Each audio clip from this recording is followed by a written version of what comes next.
Sanibonani guys, welcome back to yet another video, and we are speaking about the latest episode of Sibongile and the Dlaminis. So guys, this episode starts off with uPapsi Mbalenhle uyaqila ekseni when uSibongile walks in. So uSibongile then says, "Sawubona Papsi." uPapsi turns and she's like, "How tate?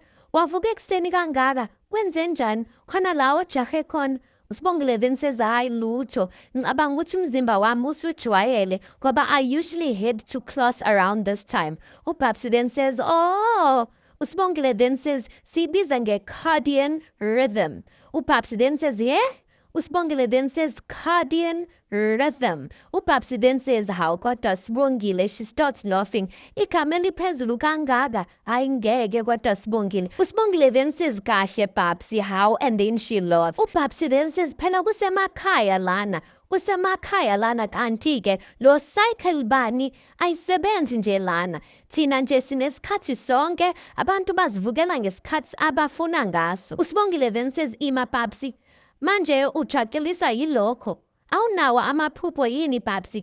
Awuzifisela izinto ezinkulu, izinto ezinhle empilweni." Guys, uSibongile like really, she just had to take it there. uPapsi then says, "Hayibo Sibongile, ukuhlala lana ngibona ukuthi kwanele kumina. Impilo yami ingcono kabi la emakhaya. Kanti-ke nama-Friday ngiwadla mahhala ngoba yisitolo sikama, amagwinya ngiwathola mahhala. Manje-ke ngingazistressa nje ngempilo yasedolobheni. Hayibo, impilo yami ingcono kabi la emakhaya. Wena ubona kanjani?" uSibongile, guys, you can see ukuthi she's just kinda annoyed. Angithi le ndaba yokuthi uSibongile is no longer in varsity frustrates her. And now she's taking out her frustration on everyone. uPapsi then says, "Ubona kanjani dade? Hayi kodwa Sibongile namadolobha amakhulu. Athi ngikulandele abo Friday-ke uye uzixaka nje lana." And then that scene just ends like that. Next scene-ke we see uVusi and uKwenzo. They are coming back from jogging and they are in uKwenzo's apartment. So uVusi then says, "Mfethu, manje uzama ukungitshela ukuthi uNomalanga usuke la asuka khona wazophihliza amawindi lana." uKwenzo then says, "Angazi Vusi." uVusi then says, "Kwenzakalani ngalo sisi?" uKwenzo then says, "Angazi ngempela Vusi. All I can say is that ngikhathazekile nge-mental state yakhe." uVusi then says, "And fanele ukhathazeke yazi." uKwenzo then says, "Yeah." uVusi then says, "Kodwa-ke angicabangi ukuthi uyahlanya. Into engiyisolayo lana yikuthi udiniwe." uKwenzo then says, "Why would she be upset at me? Ungane dinelwa mina ngoba phela I'm not the one who faked a pregnancy." uVusi then says, "Uqinisile. Kodwa noma kunjalo, impilo yakho wena iyaqhubeka. Ubonakala ngathi uhappy, ngalana wina ama-awards, ne-relationship yakho ihamba kahle." uKwenzo then says, "Uthini la kumina mfethu?" uVusi then says, "Into engizama uyisho kuwena, uNomalanga unezizathu eziningi for le behavior yakhe. Kodwa-ke iyodwa indlela yokulungisa lento." uKwenzo then says, "Uqonda ukuthini? Khona izinto eziworse angazenza." uVusi then says, "Asazi. Unless wena ufonela amaphoyisa umvulela icase." uKwenzo then says, "Ngeke Vusi. Okay, sure-ke. uNomalanga ungenzile okubi, wangizwisa ubuhlungu. Kodwa kumvulela icala? Hayi, sengathi siyagagamela manje." uVusi then says, "Hayi-ke kulungile mawubona kanjalo. Kodwa-ke angifuni ukuza ngelinye ilanga ungifonela ungitshela ukuthi uNomalanga usewayishisa yonke lendlu. Athi ngihambe mina ngikushiye nendlu yakho yamawindi afile." He walks out like that and uKwenzo's like, yeah, I like to say whatever. Guys, uVusi has a point. At this point, uNomalanga is back, guys, and it looks like, hey, uzohlanyela phezu kwaKwenzo. Anyway, next scene we see uMkhize. He is in an office in likaNjengaye and they are having a conversation. So uMkhize is saying to uSibalukhulu, Sibalukhulu, I checked and it was only a branch from a tree. Luckily, no significant damage was done." uNjengaye abuze-ke ukuthi branch kanjani manje. uMkhize then says, umoya omkhulu that caused lezi zihlahla to break and they activated the alarm system. Kusho ukuthi guys, bekunomoya omkhulu and one of izihlahla broke and then it damaged something there at the Dlamini household. uNjengaye then says, "Oh hayi-ke, Niyabona Khabazela, asithembeke ukuthi umoya won't do any more damage. Umkhize then says, ayakhululeka, it's all taken care of. Nothing will get damaged. Unjengaye then says, okay. Wekhabazela, yazi bengisithi ukuthi ngikubonge insizwa yakithi ngokuthi uhambise incwadi to uNomfundo's family for me. Bayamkelile incwadi sesilinde izinsuku for them to release a date.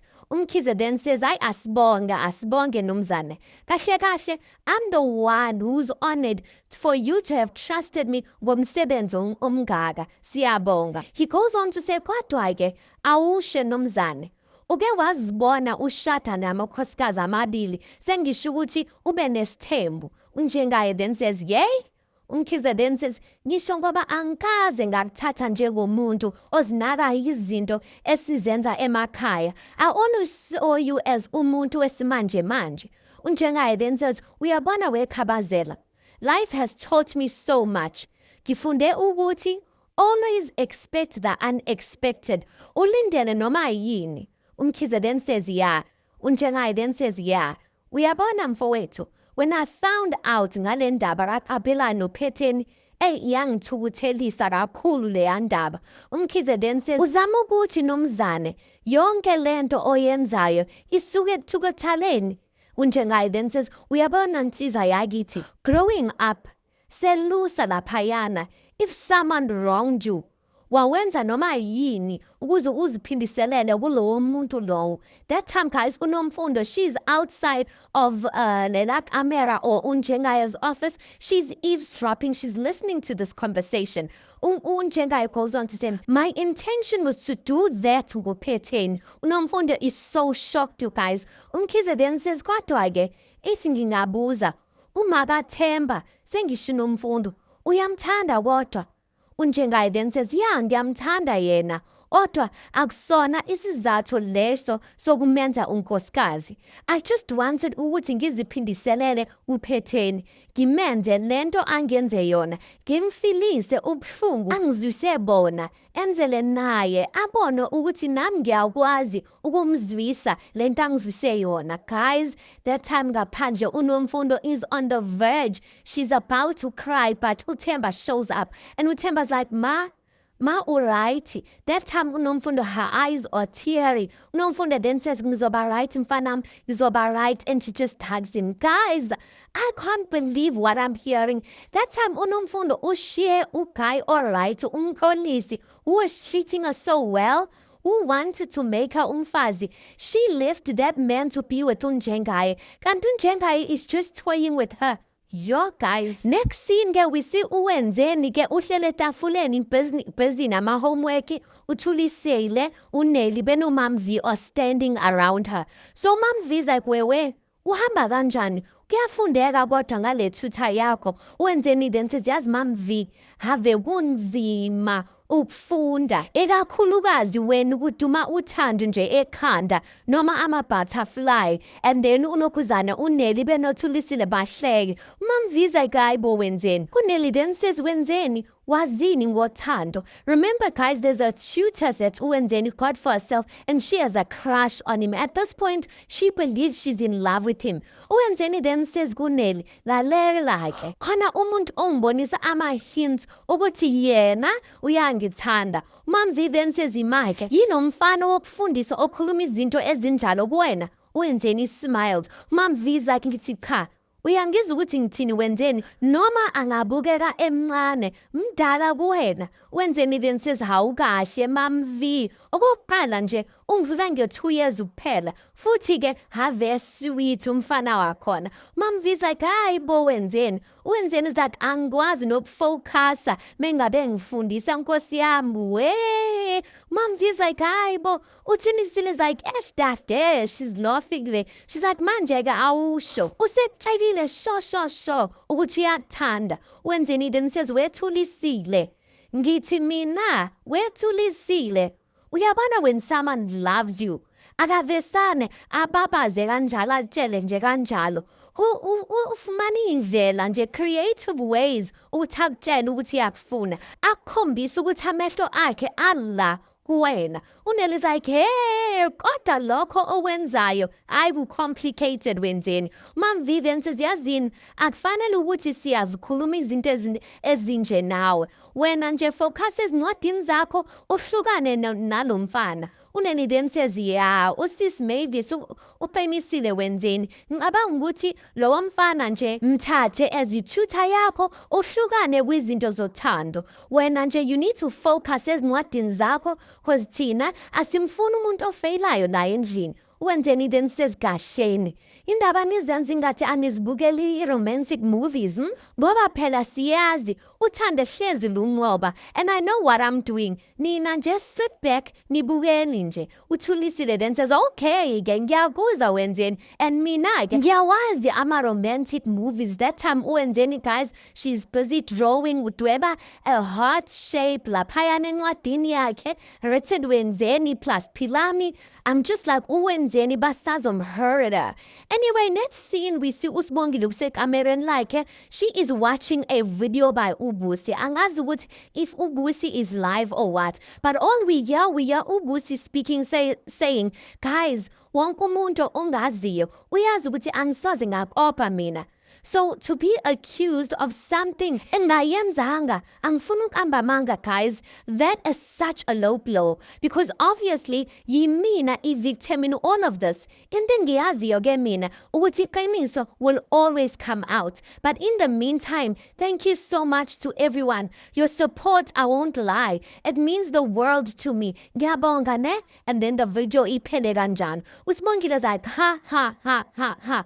I mean, yeah, it's like, how am I? That time uVelephi, she hears uSibongile, she rushes to the room. She's like, yini. uSibongile's like, Velephi, Ubusi utshela umhlaba wonke uthi uyena omsulwa uyo yonke lento, and that going to a disciplinary committee only paints her as the wrongdoer. uVelephi then says, angizwanga. Kanjani? uSibongile then says, and she insists ukuthi there's only one guilty party, and it's not me, Velephi, ngimsulwa Velephi.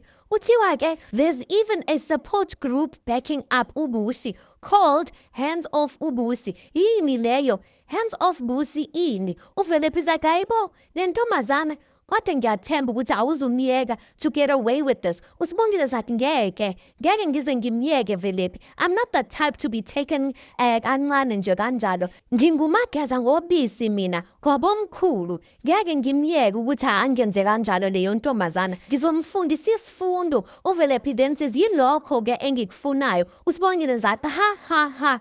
Yazubusi. She walks out of the room. uVelephi's like, yo, idrama engaka. I can last scene few moments later, guys. uSibongile usekitchen. She's singing. I don't know what she's doing there. And then her phone rings. She answers the phone. She's like, hello. Umuntu wakhona uthule, guys. And then uSibongile hangs up. And she's like, inataka lana kodwa. And then the person calls again. uSibongile answers. She's like, hello. Umuntu uthule. She's like, ngikhuluma nabani?